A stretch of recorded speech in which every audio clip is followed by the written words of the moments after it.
મિત્રો ઉંમર સંબંધિત પ્રશ્નોના અંદર તમે આવા પ્રશ્નો ક્યારેક જોયા હોય કે જેમાં બે વ્યક્તિઓની ઉંમરનો તમને સરવાળો આપેલો હોય અને તમને આવું કંઈક કીધું હોય કે ભાઈ આ વ્યક્તિ બીજા કરતા આટલા વર્ષ મોટો છે અથવા તો નાનો છે, બેસિકલી ડિફરન્સ આપેલો હોય. જો બે વસ્તુ આપેલી હોવી જોઈએ, એક છે સરવાળો અને એક છે ડિફરન્સ. અહીંયા મોટો કીધું હોય, નાનો કીધું હોય, પણ મૂળ મુદ્દે તફાવત આપેલો છે. તો આવા સવાલોમાં શું કરીશું? જુઓ, કોઈ ગણતરી કરવાની જરૂર નથી, આ બેનો સરવાળો કરી દો.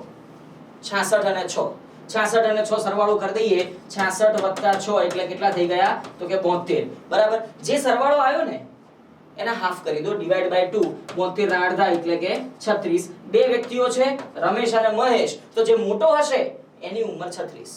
તો મોટો કોણ છે?